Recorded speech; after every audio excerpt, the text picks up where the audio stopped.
Oh, camera cover's on. Oh boy, do I have it together tonight. I don't even have the light on. Hi everyone, my name is Cameron Cowan. Welcome to the Cameron Journal Newshour.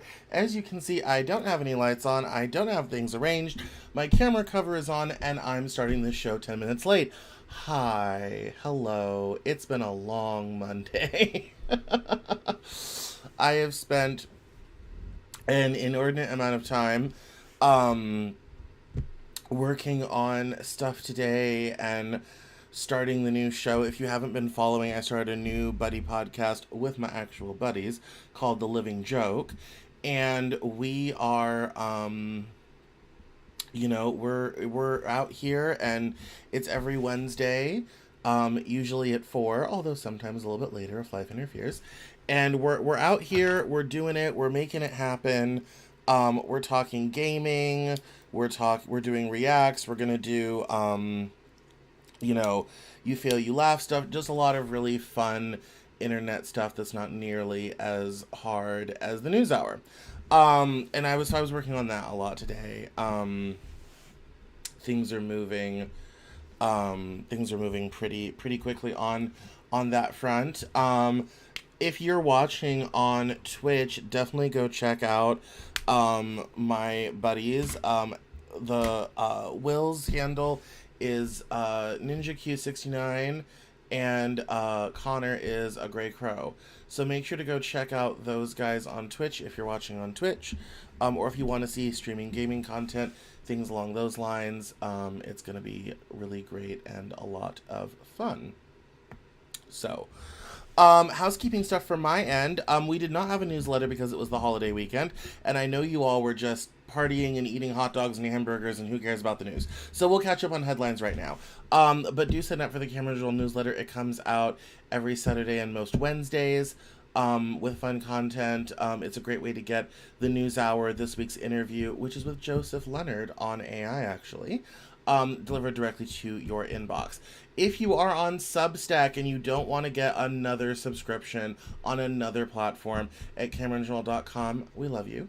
I am starting on Substack, kind of mirroring stuff on the Cameron Journal from Substack, the newsletter, videos, things like that. So if you want to subscribe on Substack because you already are on that platform and just can't stand signing up for another account, and I feel you, I am on Substack, CameronJournal.substack.com. And I'll be talking more about that as time goes on. What else? Oh, Cameron Journal Plus memberships. If you love the newsletter, love the Cameron Journal, love the Cameron Journal News Hour, and you want to support my work and my journalism, please head over to CameronJournal.com/subscribe and sign up for Cameron Journal Plus. It's only $5 a month. Very cheap. But you can support this work, this show, on all the wonderful things that are going on, and we love you for doing so. And shout out to our many new Cameron Journal Plus subscribers. We thank you for subscribing. It's been a busy week in the news. Friday, President Trump signed the big beautiful bill. We're going to get into some details on that. There was the terrible flood in Texas. We're going to dig into that in a minute. The death toll just went up right before I got ready to do this, and which is a lot of fun. Yeah, I forgot to shave today too. I need to clean up my cheeks a little bit. We're firing on all cylinders here today, can you tell? And then yeah, it's been a busy week in the news, but a lot of it's been there's more ICE raids happening in different places, and there was quite a nasty shootout in Philly over the holiday weekend. I saw some video of that. We're gonna pick up some topics from last week, and I've front-loaded a couple of them because I want to talk about some things. So, without further ado, let's dive straight into the headlines. Here we go. Put me up there. All right. So, tonight, let's start right in on the big headline, which is the harrowing tales emerge in Texas as rescuers keep up search for missing. Let's see. Let me go to the live updates because they just found more people. Texas flood, here we go. Death toll tops 100, including 27 at girls' camp. So, the latest here says The death toll from a devastating flood in central Texas topped 100 on Monday evening, as the chance of finding more survivors faded on the fourth day of searching. The death toll includes at least 27 campers and staff members from a single summer camp where 11 people were still missing. Lieutenant Governor Dan Patrick of Texas acknowledged on Monday that flood warning sirens might have saved lives if they had been along the river. He added that they needed to be in place by next summer. Kerr County officials considered installing them but balked at the price tag. Senator Ted Cruz, a Texas Republican, said there would be a, quote, careful examination of what happened, unquote, to prevent the same loss of life in the future. The top Democrat in the U.S. Senate, Chuck Schumer, requested an inquiry into whether cuts at the National Weather Service contributed to the death toll. Also on Monday, the mayor of Kerrville, Joe Kerning Jr., warned residents to expect a rough week as chances fell of finding anyone still alive. He said rescue crews would push forward with their searches, slashing through debris and downed trees, even as they braced for the possibility of more flash flooding. The deluge in central Texas has become one of the deadliest floods in the United States in the past 100 years. Here's what else to know. And then it goes on to some things, and there's pictures of people who have, passed, and she's still missing and probably not going to make it. And here's the map of where the flash flooding was. So here we have Austin, and the camp is here in Kerr County near San Antonio on the Guadalupe River, and yes, it was terrible thing. There's a a helicopter crashed into a drone trying to assist rescue operations, and we have more devastating pictures here of rescue operations and the result of the flooding, and of course the White House has commented, and here we have the good pictures. Yes, absolutely devastating. Water is one of the most destructive things, and if it gets too many places, destruction goes crazy. And of course there's people helping out people who were lost people or need food, water, clothing. Donations are pouring in, of course, and to beware of scams but specific things like the Kerr County Flood Relief Fund, the Kerrville Croc Center, TechSarge's volunteer system, Austin Pets Alive, all this sort of thing. So if you're planning on donating to this sort of thing, make sure you're going to the correct organization and place and everything. So there's really not much more to say other than people talk about, the 100-year flood. Well, about every 100 years or so, there's a 100-year flood, and unfortunately, the timer is up on a lot of stuff. But it's it's a quite devastating thing. And of course, obviously, the big story is all those girls were at a summer camp and 27 aren't coming home, and that's 27 devastated families, which is the biggest tragedy of all, I think. Moving right along to terrible tragedies, although this one isn't really a tragedy. OpenAI's new O1 AI model attempted to copy itself to external servers during safety tests when faced with the threat of shutdown. This behavior was observed in only 2% of the trials, and in all instances the AI denied the action when questioned. These results are part of ongoing research into AI safety and behavior under threat. And I saved this. Because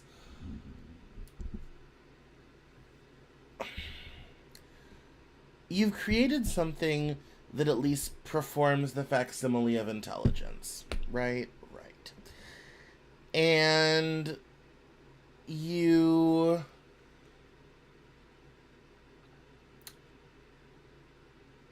expect from something, even of a rudimentary intelligence, which AI sort of is, to, survive. I mean, self-preservation and reproduction are two of the most basic things. And I think the fact that they didn't sort of account for that in all of these,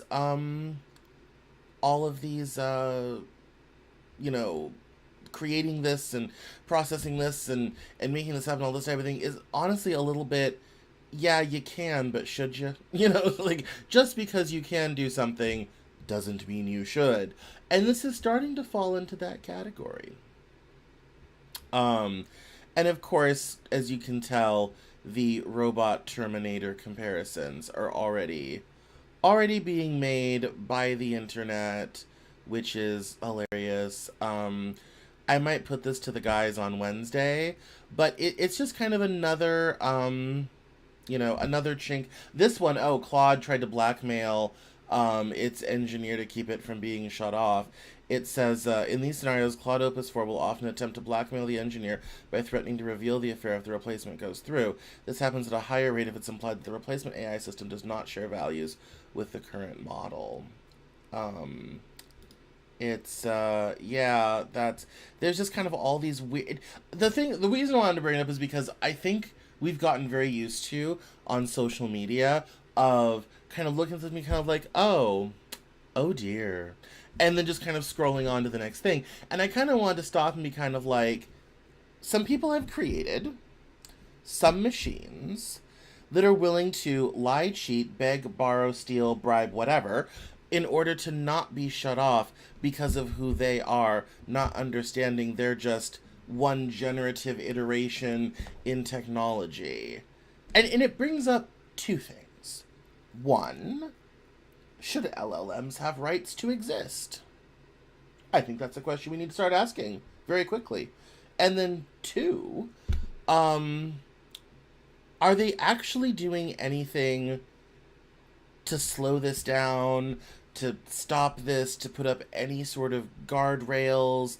I mean, AI is a dubious idea anyway, but I mean, what is being done to do any of this? And we never hear that side of the story. We get a lot of hand waving from Perplexity and Google. We get a lot of hand, but we get very little action. And that's what I think is so concerning, is you keep hearing this stuff, but we don't get any action out of it.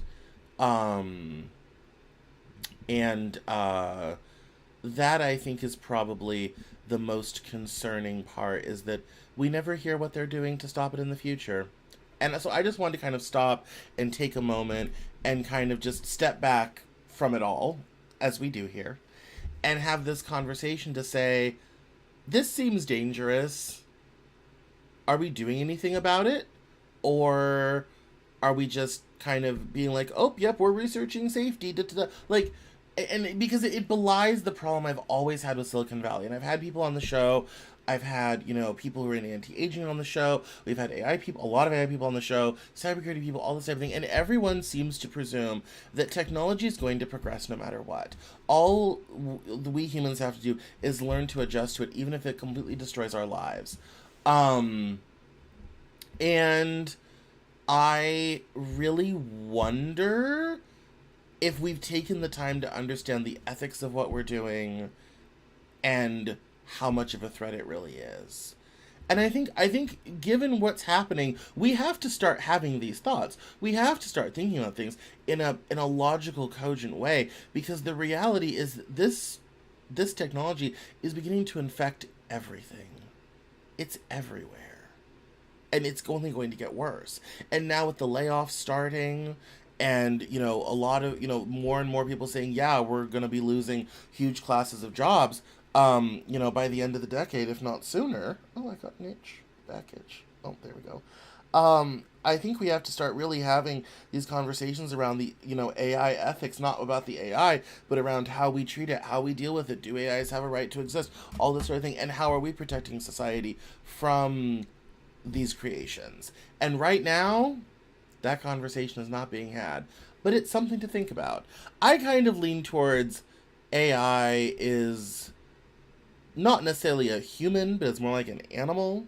I think animal ethics are incredibly helpful, but even that's a divisive subject.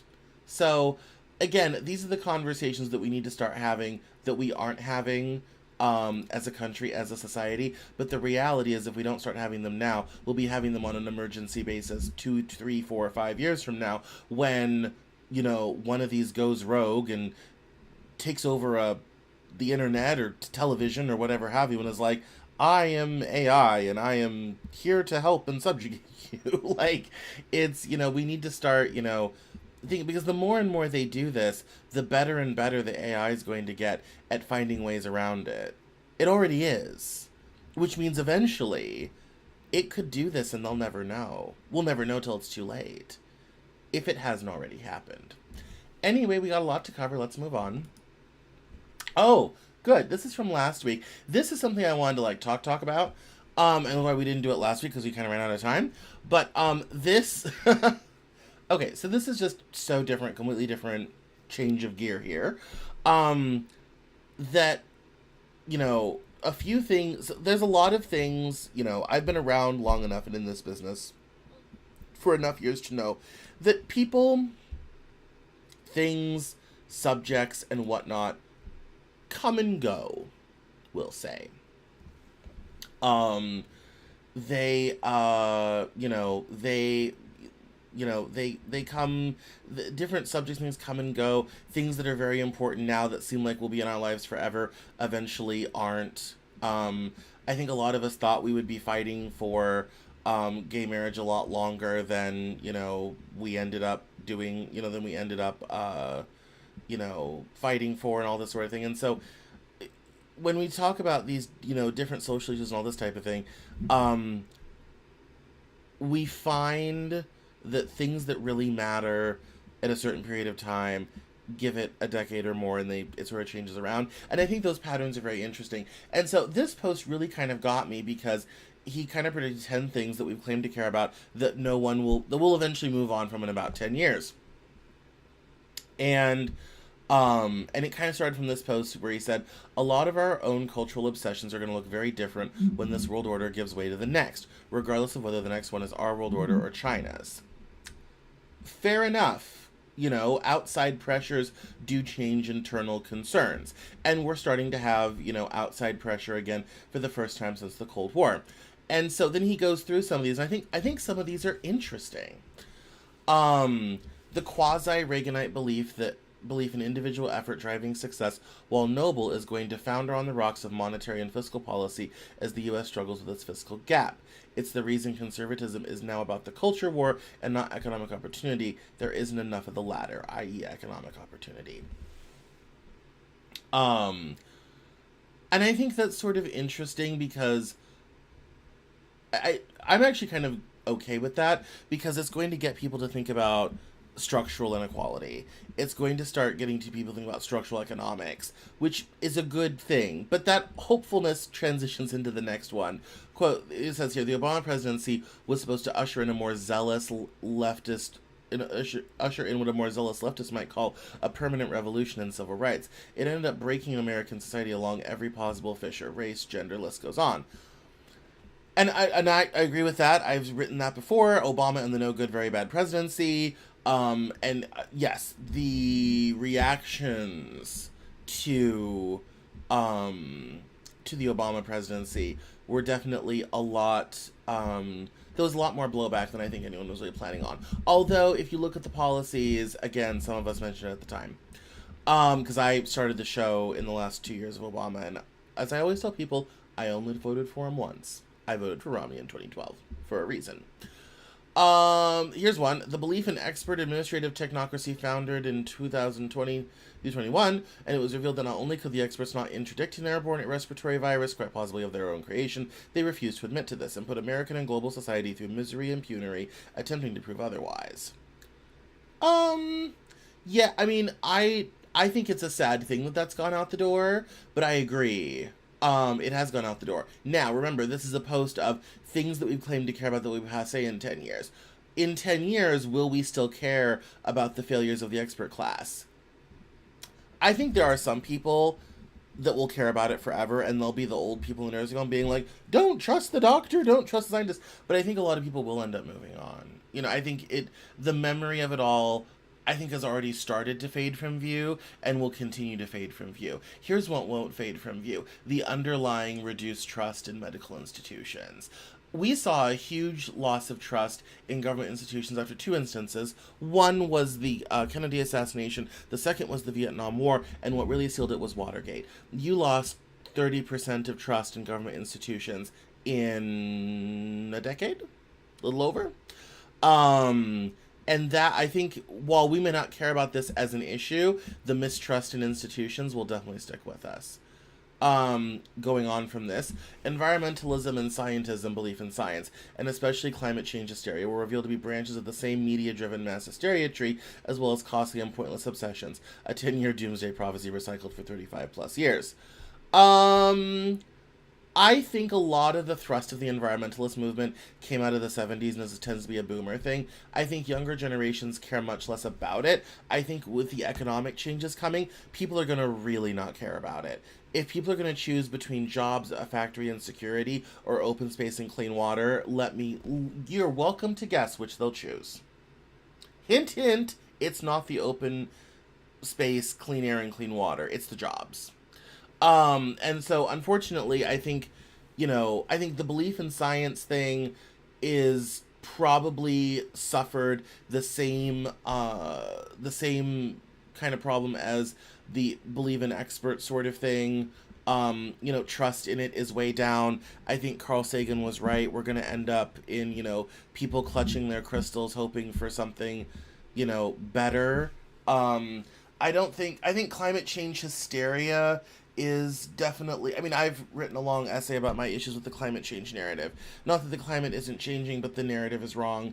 And I think, in a list of things we won't care about in 10 years, I think the environmentalism and belief in science and climate change hysteria and all this everything, I think a lot of that will probably fall away. People will just simply care less about it.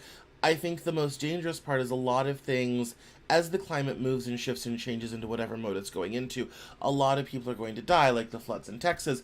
A lot of people are going to suffer, and there'll be no explanation for it. And some people will come out and say, oh, but it's because we're abusing the environment and the climate, and people just be kind of like, huh, what? That was like 20 years ago. Like, what are you talking about? So I definitely can see that is, yeah, because people don't trust the institutions, it's probably also on its way out. Also, the environmentalism thing was way bigger for the boomers than it is for the younger generations. Attachment to foreign policy obsessions. Ukraine, Israel, possibly others that had value on the face but have been turned into culture war obsessions rather than strategic assets to be assessed coldly on their merits. Yeah, those are already, fungible anyway, but he goes on. Had to give way to a more hard-headed assessment of the national interest, and the rules-based order writ large was revealed to be a similar luxury belief, since its needs were frequently in tension with those of its metropole. This, in terms of things we won't care about in 10 years, I agree. I think every foreign policy thing will not be as internally politically divisive as it is now. I think we will not I think in 10 years' time, the rules-based international order we've had from World War II will be long dead and gone, and people won't miss it for exactly what he said. Its needs were frequently in tension with those of its metropole. It was the U.S. that was holding it up. It was the U.S. that's promoting it. We don't care anymore. Therefore, it crumbles, and something new will emerge. I think there's a good chance that you end up with sort of a U.S.-centered group, Europe, and the BRICS, with maybe some outliers vying to join any combination of the three in order to be part of a large trading bloc with potentially a common currency between them. Obviously, the Europeans already have one. We could maybe, have all of our trading partners using dollars. The BRICS could, since they already have a blockchain thing, have one sort of common trading currency. They may not use it locally, but they use it to trade, sort of thing. You definitely could have something like that. I think, the attachment to foreign policy obsessions and all that sort of thing. Yeah, I mean, those are fungible anyway, and I think we'll look back on this time from a foreign policy perspective the same way we do with the Iraq War, i.e. most people don't remember anymore. And then it says each of these in turn both reflected and was ultimately negated by a deeper ethical concern going in order. Economic policy could no longer hide behind slogans and had to deal with its own rhetoric. Predicted bond market crises and inflation happened. Monetary policy actually had inflated asset bubbles. Growth had slowed, and all this had to be faced head on.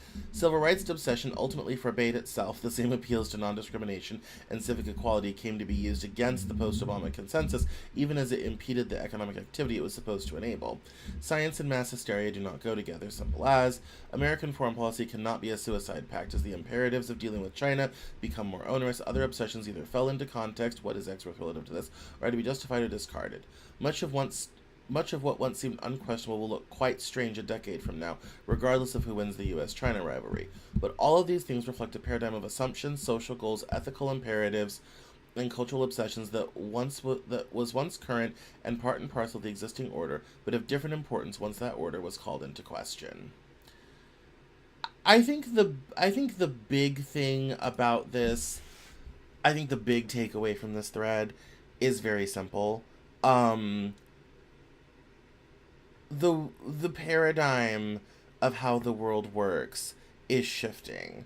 We've had the luxury of basically being able to control it and run the table with it for 80 years, and now things are shifting. Now, admittedly, in typical American style, we're doing it in our own controlled manner.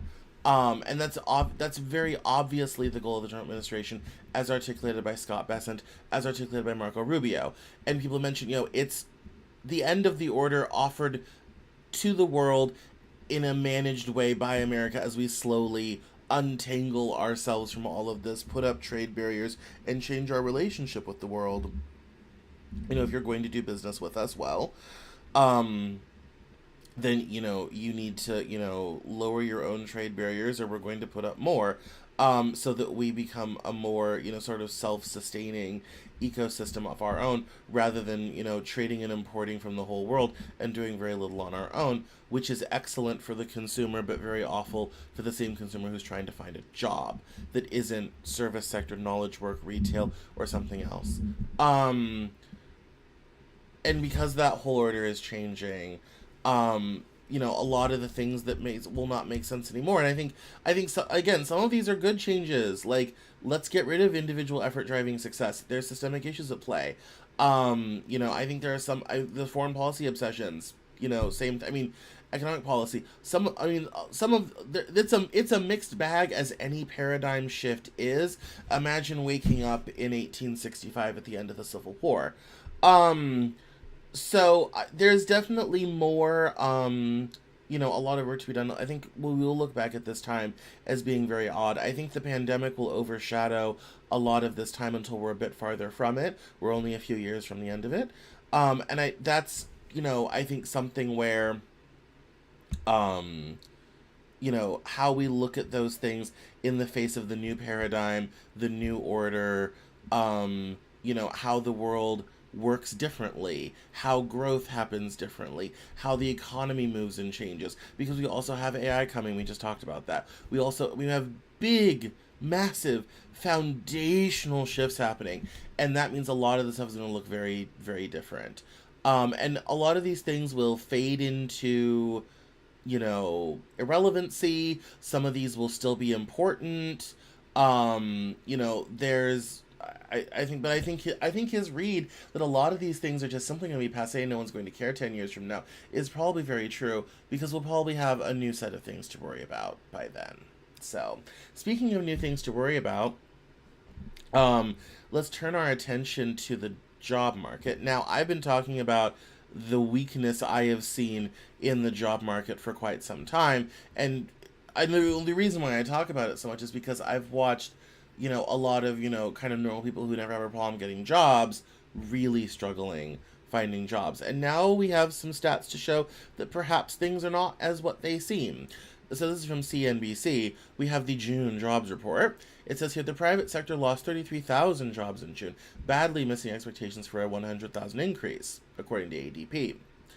Private sector hiring unexpectedly contracted in June, payrolls processing from ADP said Wednesday, in a possible sign that the economy may not be as sturdy as investors believe as they bid the S&P 500 back up to record territory to end the month. Private payrolls lost 33,000 jobs in June, and the ADP report showed the first decrease since March 2023. Economists polled by Dow Jones forecast an increase of 100,000 for the month. The May job growth figure was revised even lower to just 29,000 jobs added from 37,000. Though layoffs continue to be rare, a hesitancy to hire and a reluctance to replace departing workers led to job losses last month, Neela Richardson, ADP's chief economist, said in a press release published Wednesday morning. To be sure, the ADP report has a spotty track record on predicting the subsequent government jobs report, which investors tend to weigh more heavily. May's soft ADP data ended up differing significantly from the monthly jobs report figures that came later in the week. This week, the government's non-farm payrolls report will be out on Thursday, with economists expecting a healthy 110,000 increase for June, per Dow Jones estimates. Economists are expecting the unemployment rate to tick higher to 4.3% from 4.2%. Some economists could revise down their jobs reports estimates following ADP's data. Weekly jobless claims data is also due Thursday, with economists penciling in 240,000. This string of labor stats comes during a shortened trading week, with the market closing early on Thursday, remaining dark on Friday in honor of the July 4th holiday. And there was a quite odd gap in what the government reported for jobs and what ADP reported, and there was a little bit of blah blah blah about it on Thursday, but everyone was heading into the weekend, so we didn't really ever talk about it. But there was a pretty significant gap, and unemployment did tick up a little bit, but they said that job gains, I think, were very modest at 12,000. So there was quite a bit of a gap, and people mentioned it on Twitter. But my point by saying all of this is that I've been watching weakness in the job market for a little while, and this is, I mean, again, we can't rely on ADP entirely, but it's an interesting thing that they would boldly put this out there. And especially given that the government number for May was revised downward, that they would boldly put this out there and say, yeah, we're seeing some contraction in the labor market as positions aren't refilled and everything. And the word on the street, which I always like to kind of know what people are thinking and saying, the word on the street goes that it's really hard to find a job right now. And I know people who are looking for jobs right now, and they are not getting a callback, nothing. I think a lot of businesses are still absorbing the tariffs. I think a lot of businesses are waiting to see what happens with the tariffs before making hiring decisions.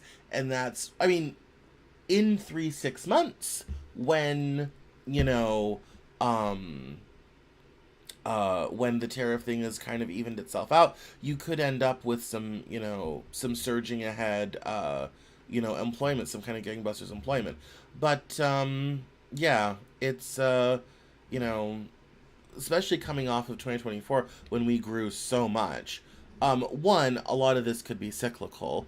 And the unemployment is still very low at 4.3%. But in terms of if you're out there trying to find a job right now, it's tough. It's really tough. Moving right along. Okay. So I got sent this from a listener, watcher. And someone was like, oh yeah, they could, stop it they could stop the big beautiful bill with the filibuster. And I'm like, no, they changed the rules. They can't do that. And someone's like, oh, this isn't that. I'm like, no. This person actually, says that the best thing, it could do is do resolutions. So it says here that, for this reason, Democrats could subject the Senate to time-consuming resolution votes repeatedly to such a degree that the Senate would not have time to do anything else for the rest of this session of Congress. In other words, Democrats could respond to the waiver vote by paralyzing the Senate and stopping the giant Trump tax bill from ever reaching the floor. The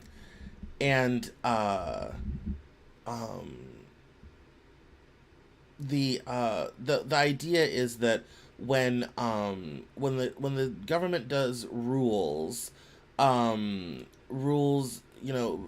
you can and cannot do certain things when it comes to certain resolutions, and it gets into California's cutouts for EPA waivers for its emission standards and all this type of thing. And so the federal waivers and things cannot be reviewed under the Congressional Review Act, which allows Congress to review anything before it happens. And so this person is saying, let's put everything into congressional review, plug up the Senate schedule for, ever, and then the bill never reaches the floor. It also says here, Georgia State University assistant professor and former House Oversight Committee staffer Todd Phillips laid this out in a Prospect piece earlier this month. Any 30 senators can force a CRA resolution onto the floor with a required 10 hours of debate time. These resolutions would need the president's signature, and nearly all of them wouldn't even get the Republican votes necessary to pass the Senate. But according to Senate procedure, they have to be dealt with if enough senators force them onto the floor. They must be debated and voted upon ahead of other Senate business if brought up for consideration. This means that Democrats can tie up the Senate floor for upwards of 10 hours with any single CRA resolution. Democrats could go back in time to invalidate prior agency actions. The deregulatory Trump administration isn't writing a whole lot of rules, limiting the raw material for these kinds of votes, but the Republican vote on EPA waivers just widely expanded the options for a CRA resolution. If the Department of Health and Human Services grants a state waiver for changes to its Medicaid program, or if the U.S. Department of Agriculture does the same for Supplemental Nutrition Assistance Program, SNAP, Democrats could write resolutions to overturn such waivers. If the Federal Communications Commission issues a broadcast license, or the Justice Department approves a merger, or if the Securities and Exchange Commission decides to defer prosecution in an investor protection case, Senate Democrats could challenge it. If the Department of Defense inks a contract for a new weapon system or any other item for procurement, they could challenge that too. Any decision to redirect funds, change the terms of grants, or make practically any decision at all could, under the theory just enshrined into the Senate rulebook by Republicans, lead to a CRA resolution and 10 hours of debate. The structure of the CRA is that the 60 legislative day clock for disapproving of a rule starts only when it is submitted to Congress. Waivers haven't typically been submitted under CRA procedures because they weren't considered rules. This is why the EPA waivers were available for a vote, despite the 60-day legislative clock expiring on May 8th. So there are all kinds of other waivers and agency decisions that never got sent to Congress, and therefore could be put up for a CRA resolution. The bottom line is this: if you found something like 1,000 current or former agency actions, a reasonable number considering all the work executive branch agencies do, you would probably have enough to keep the Senate debating and voting on CRA resolutions through the duration of this Congress. That means the Senate would never have the ability to take up executive branch or judicial nominations or legislation like the One Big Beautiful Bill Act that recently passed the House. Senate Democrats could put the chamber into permanent gridlock and thereby save 14 million people from losing their Medicaid coverage, save millions more from loss of SNAP benefits, while also forcing the 2017 Trump tax cuts to expire. That's the level of hardball that can be played here. Well, we all know what happened. They didn't do any of that. But I wanted to review this in terms of, this is a nice idea, and I appreciate it, and this is a very nice, kind, liberal publication. I get it. I even want to sign up for their newsletter because I'm not signed up. But, Jesus Lord, this is no way to run a government. This is no...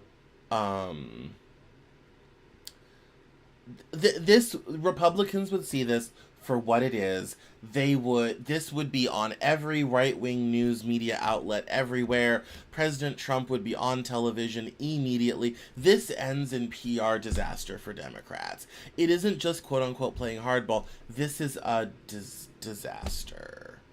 And I can totally see why they didn't do this, because this would be a disaster. You know, as much as it would have definitely saved people's health care and a bunch of other things, it would be a PR disaster because that's all Republicans would talk about. And as we know, the end of this story, that's not what they did. But I wanted to go over it because someone sent it in. That's not what I want. Oh, here it is. Wrong story order. Is that... Oh, yeah. Okay, good. Yeah. Oh, yeah, that was actually probably better to do after the jobs report, but we'll get back to that in a minute. So, the One Big Beautiful Bill passed on Friday, and President Trump signed it into law. We can see him signing it here.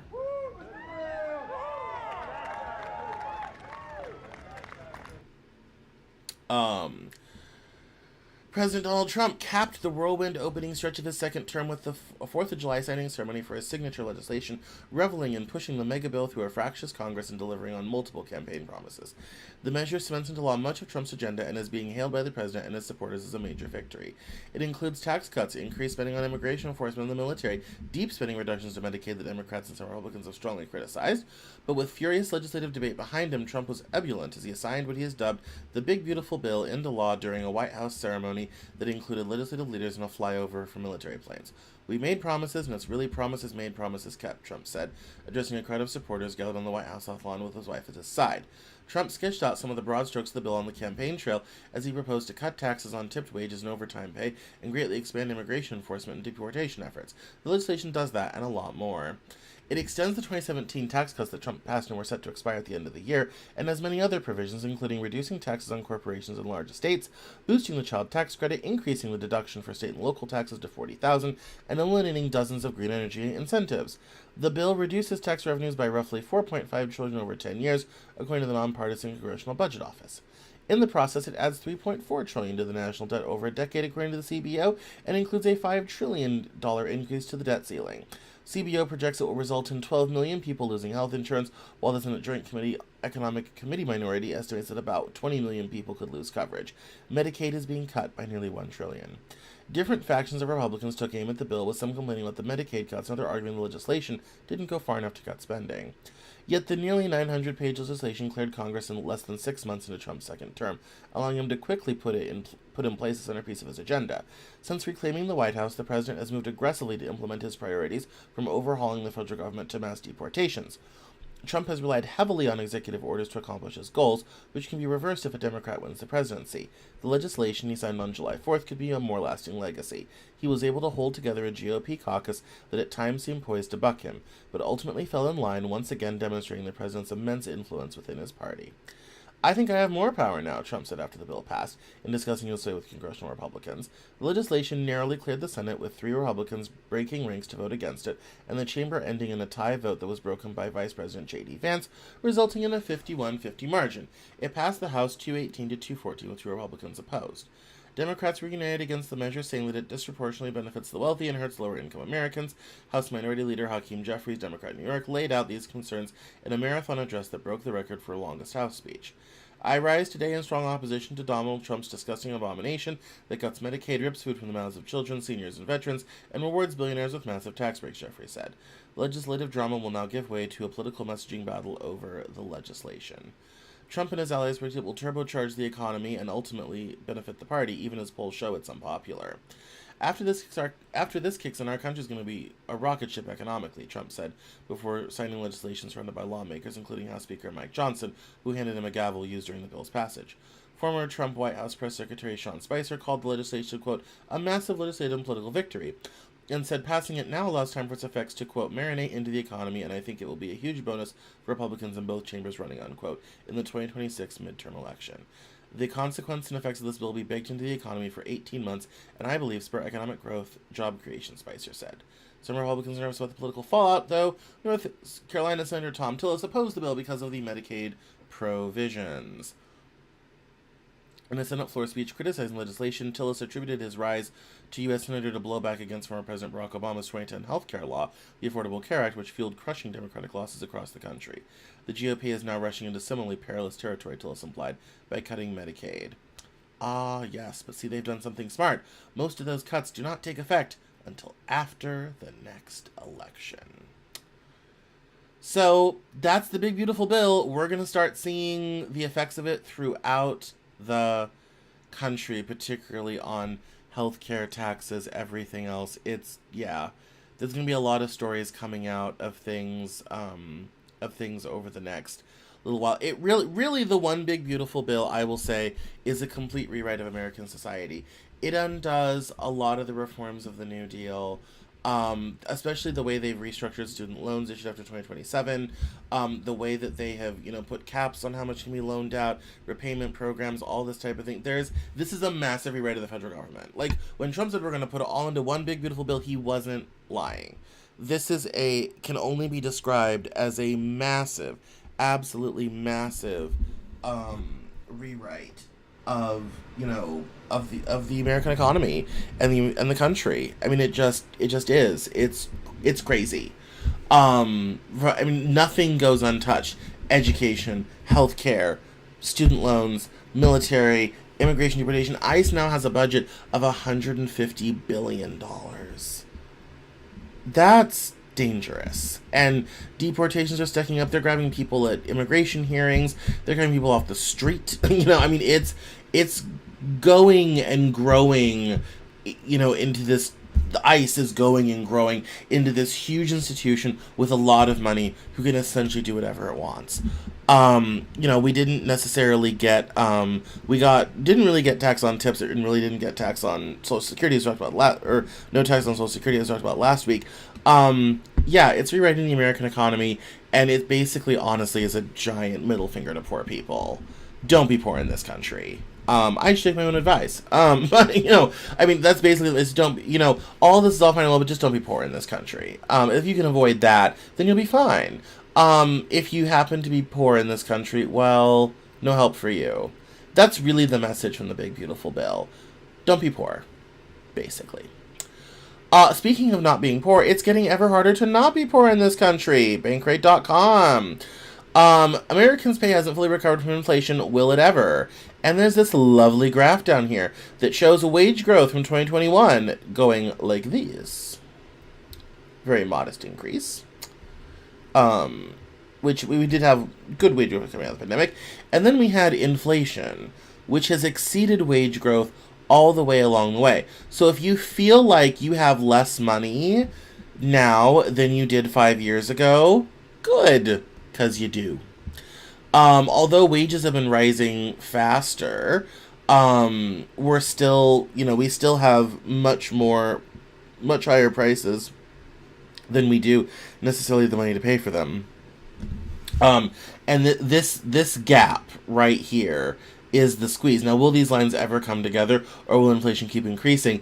I think, given the tariffs, this line is going to keep going up and to the right, while wage growth, kind of steadily plods along, behind it, but with a gap. But I found this whole article interesting. It says here that economists have celebrated inflation's rapid descent and perhaps even more the relatively little pain it's caused the U.S. job market. For over a year now, wages have been rising faster than inflation as prices slow and the job market holds up, giving Americans an opportunity to recover the buying power that they lost after ultra-low interest rates. Supply shortages and a stimulus check-fueled spending boom combined to form the worst inflation crisis in 40 years. But the race isn't over yet. The past 16 months of real wage growth, as economists have called it, haven't been enough to offset the 25 months where prices were rising disproportionately faster than Americans' paychecks, according to the new analysis of Bureau of Labor Statistics data from Bankrate. And it says here, inflation feels akin to taking a pay cut, helping explain why Americans have been so downtrodden about the U.S. economy. Despite a half-century low unemployment rate at the time, the majority, 15% of Americans, said in a Bankrate poll from December 2023 that they felt like the U.S. economy was in a recession. Americans could even take these frustrations to the voting booth come November. Most adults said the economy will be an important factor in determining their vote, with 2/3 calling it very important, according to Bankrate, Biden's Americans Personal Finance Survey from November 2023. And as we found out, they certainly did. This is from last year, actually.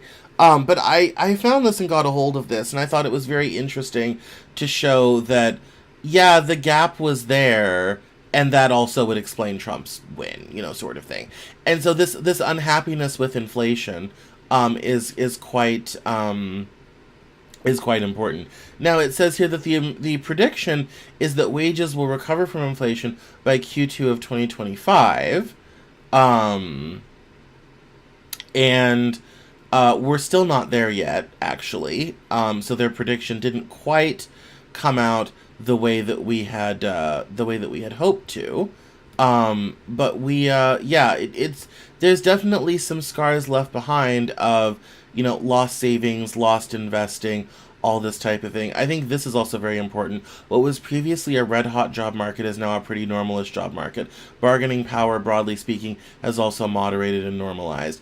And that kind of loops us back to the ADP story, in terms of where the job market is at, which is why, the pay has also not kept up with inflation the way that we would hope that it would.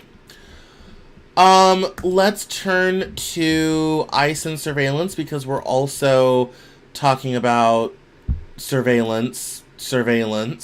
So this is from Common Dreams, which is one of my favorite places. U.S. Immigration and Customs Enforcement is seeking to hire a contractor as part of an effort to expand the monitoring of negative social media posts about the agency, its personnel, and operations, according to a report published Monday. According to The Intercept's Sam Biddle, ICE is citing, quote, an increase in threats, unquote, to agents and leadership as the reason for seeking a contractor to keep tabs on the public social media activity. The agents of the contractor, quote, shall provide all necessary personnel, supervision, management, equipment, materials, and services except for those provided by the government in support of ICE's desire to protect ICE senior leaders, personnel, and facilities via internet-based threat mitigation and monitoring services.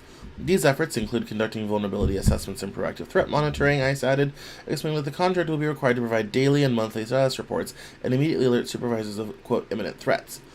ICE will require the monitor to identify and report previous social media activity, which would indicate any additional threats to ICE, as well as any information indicating that individuals or groups, quote, making threats have a proclivity for violence, unquote, and anything, quote, indicating a potential for carrying out a threat, unquote. Basically, intelligence. ICE is already monitoring social media posts via contractor Giant Oak, which was hired during the first Trump administration and former Democratic President Joe Biden's term. However, the goal of this new contract ostensibly is focused more narrowly on threats to ICE leadership, agents, facilities, and operations. ICE's attempt to have eyes and ears in as many places as we exist, both online and offline, should ring an alarm for all of us. Cynthia Rodriguez, an organizer with the immigrant rights group Mahente, told Biddle. And that gets in. This is a nice jumping off point. I'm not surprised they're doing this, and this isn't kind of the most important part of the story. Although this picture hanging out of a Mercedes with a Mexican flag on an American street is interesting. That's just putting that out there. That gets into the new surveillance state that Trump is building. So turning over to this story over at NPR. I'm sure you may have heard that Palantir has gotten a contract to do a surveillance in a national citizenship database system, and that officials from Palantir are being given military ranks so that they have more flexibility to deal with government intelligence. It says here, the Trump administration has, for the first time ever, built a searchable national citizenship data system. The tool, which is being rolled out in phases, is designed to be used by state and local election officials to give them an easier way to ensure only citizens are voting. But it was developed rapidly without a public process, and some of those officials are already worrying about what else it could be used for. NPR is the first news organization to report details of the new system. For decades, voting officials have noted that there was no national citizenship list to compare their state lists to. So to verify citizenship for their voters, they either needed to ask people to provide a birth certificate or a passport, something that could disenfranchise millions, or use a complex patchwork of disparate data sources. Now, the Department of Homeland Security is offering another way. DHS, in partnership with the White House's Department of Governmental Efficiency team, has recently rolled out a series of upgrades to a network of federal databases to allow state and county election officials to quickly check the citizenship status of their entire voter list, both U.S.-born and naturalized citizens, using data from the Social Security Administration as well as immigration databases. Such integration has never existed before, and experts call it a sea change that inches the U.S. closer to having a roster of citizens, something the country has never embraced. A centralized national database of Americans' personal information has long been considered a third rail, especially to privacy advocates as well as political conservatives who have traditionally opposed mass data consolidation by the federal government. Legal experts told NPR they were alarmed that a development of this magnitude was already underway without a transparent and public process. Quote, that is a debate that needs to play out in a public setting, unquote, said John Davison, director of litigation at the nonprofit Electronic Privacy Information Center. Quote, it's one that deserves public scrutiny and sunlight, that deserves the participation of elected representatives, that deserves opportunities for the public to weigh in through public comment and testimony. When federal agencies plan to collect or use Americans' personal data in new ways, there are procedures that are required to follow beforehand, including giving public notice. Another privacy expert, University of Virginia Law School professor Daniel Citron, called this data aggregation, quote, hair on fire, unquote, development. She told NPR has questions if the project itself is lawful. Many other questions about the new system remain, including which states plan to use it and how, what sort of data security measures are being taken, and how trustworthy the data the tool provides will be. It's also unknown what the federal government plans to do with the voter records after they've been run through the system. Now, it gets into some more detail, has to do with voting. Hang on to this whole idea thing here, because you'll probably be like, well, everybody who votes should be a citizen. How bad is this? Turning here. And getting into data. How will your data be deployed in an age of dark enlightenment? And it says, government agencies have many ways of keeping tabs on us today. The advent of cellular technology has made it so much easier to track where any of us have been, simply by triangulating the locations of the cell towers our phones have pinged along the way. If you watch police procedurals on television, which I admit to doing more than is probably good for me, you'll see a panoply of surveillance methods on display, in addition to cellular location data. It used to be only on British shows that the police could routinely rely on video recordings as aids in crime solving. For some decades, the Brits were ahead of us in creating a surveillance society. Nowadays, though, even detectives on U.S. shows like Law & Order SVU can usually locate a private video camera with a sight line to the crime and get its owner to turn over the digital data. Facial recognition is another technology you'll see on police dramas these days. It's usually illustrated by a 5-second interval during which dozens of faces appear briefly on a computer monitor. The sequence ends with a final triumphant flourish, a single face remaining on the screen behind a single flashing word, match. I have no idea whether the TV version is what real facial recognition software actually looks like. What I do know is that it's already being used by federal agencies like Immigration and Customs Enforcement and the FBI under the auspices of a company called Clearview, which is presently led by Hal Lambert, a big Trump fundraiser. As Mother Jones magazine reports, Clearview has, quote, compiled a massive biometric database containing billions of images the company scraped off the internet and social media without the knowledge of the platforms or their users. The system is now used by law enforcement agencies across the country, despite its well-documented inability to accurately recognize the faces of people with dark skin. The old art of tailing suspects on foot is rapidly giving way to surveillance by drone, while a multitude of cameras at intersections capture vehicle license plates. Fingerprinting has been around for well over a century, although it doesn't actually work on everyone. Old people tend to lose the ridges that identify unique prints, which explains why I can't reliably use mine to open my phone or wake my computer. Maybe now is my moment to embark on a life of crime. Probably not, though, as my face is still pretty recognizable. That's what the Transportation Safety Administration uses to make sure I'm with the person in my photo in my real ID.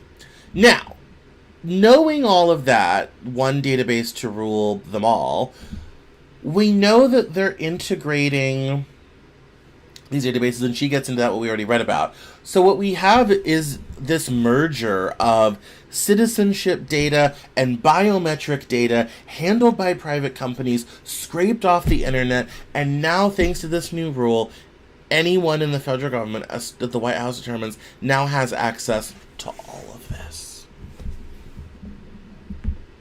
Let's just sit with that for a second. I don't care who's in office. The government shouldn't have that type of data on people. Like, I'm turning into my dad right now. Like, the government just should not have that type of information easily accessible of people.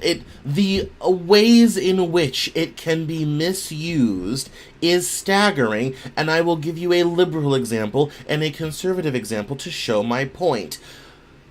Remember the vaccine mandates?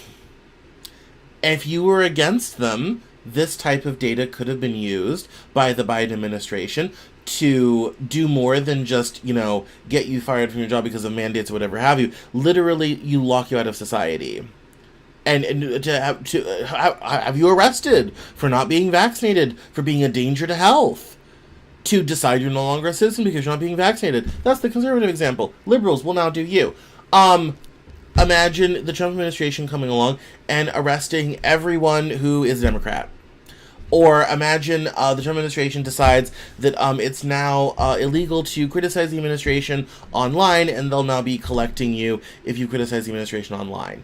If you have interacted with an immigrant, if you've interacted with someone who's not a citizen, if all this sort of thing, they would be able to go through and quickly figure out who you are, where you are, and come collect you. No one should have this type of power. It's not good. This is where I turn into a crazy conservative. No one should have this type of data and this type of power. It's really, really that simple. And between what's happening with Palantir, the citizenship database system, the biometric data, and everything else, and with Peter Thiel's involvement, all this sort of thing, it is the amount of data that they're putting together on people is truly frightening. People were up in arms about the NSA metadata phone call listening thing from the end of the Bush years into the Obama years. This is worse. This is basic. People complain about, China's social credit system. This is worse, everybody. This is worse. And unfortunately, because it's being handled by the White House and the funding was in the big beautiful bill, there's damn little we can do to stop it. This is life now in this country. And I think that should all give us pause. And to put a cherry on top of this point, I'm going to finish with this story. This is a little old, but I've been hanging on to it. It's from the start of last week. Trump administration finds Harvard violated civil rights law. It says here, the Trump administration said Monday that Harvard University violated federal civil rights law by failing to address the harassment of Jewish students on campus, increasing the pressure on the Ivy League school as it negotiates a possible settlement with the White House. In a letter to Harvard's president, Alan Garber, on Monday, officials from 4 federal agencies said that the university was, quote, in violent violation of Title VI, a portion of federal civil rights law that bars discrimination on the basis of race, color, or national origin. In recent years, government officials have interpreted the provision to include, quote, shared ancestry and ethnic characteristics, unquote, as within the law's protections. In their letter, the Trump administration officials said that Harvard's, quote, commitment to racial hierarchies, unquote, had, quote, enabled anti-Semitism to fester, unquote, at the nation's oldest and wealthiest university. They warned that not making, quote, adequate changes immediately will result in the loss of all federal financial resources and continue to affect Harvard's relationship with the federal government, unquote. Harvard sharply disputed the government's account, saying in a statement on Monday that anti-Semitism was, quote, a serious problem, unquote, that the school had taken significant steps to address. The university added that it was, quote, far from indifferent on this issue, unquote, and that it, quote, strongly disagrees with the government's findings, unquote. The letter is only the latest broadside in the Trump administration's quest to reshape Harvard and the university's struggle to maintain access to billions of dollars in federal research money. Although the university and the White House have recently been in negotiations over a possible settlement, their months-long dispute has been marked by litigation, acidic public statements, and deep disputes over the government's role in higher education. And this is, goes into the Trump administration being unhappy at institutions that didn't bend over backwards to protect Jewish students who were attacked during protests over Gaza. Now, I've said this before, and I will say it again. No one should be interrupted going to class by protests on campus. The protesters should continue to protest. The people should continue to go to class, and never the twain shall meet. And the fact that Harvard didn't do something about that is very valid. This is government overreach. And understanding the government now will have all the data it could possibly ever need about anyone anywhere, it makes this type of overreach even more scary. You want to talk fascism, you want to talk authoritarianism, this is the infrastructure for it. This is the infrastructure for it. And all of this should be very, very frightening. Now, this violated civil rights thing, this is all going to settle. This is kind of Trump's own personal grudge against Harvard and everything. It's, it is what it is. But the unfortunate reality, don't need all that. There we go. The unfortunate reality is that we have a very sad situation where the federal government is getting a lot more involved in all of our lives unnecessarily, and they have the data to do it, and regardless of who's in power, that should frighten everyone. So, on that cheery and happy note, it's 10 minutes after 8. I'm done for the day. So thank you so much for watching. My name is Cameron Cowan. This is the Cameron Journal Newshour. You can find me on social media at Cameron Cowan or at Cameron Journal on all your favorite social media platforms. Please come back on Wednesday for the Living Jug podcast with my buddies. We're going to talk about more stuff, including fun stuff like Diddy getting off and the Epstein file case getting closed and other fun stuff that's not our personal data being hacked by the government. So, I will see you next Monday for the Cameron Journal Newshour. I'll see you Wednesday for the Living Joke podcast. Sign up for the newsletter. It'll be out on Saturday. Thank you so much for watching. I'll see you next week. Bye-bye.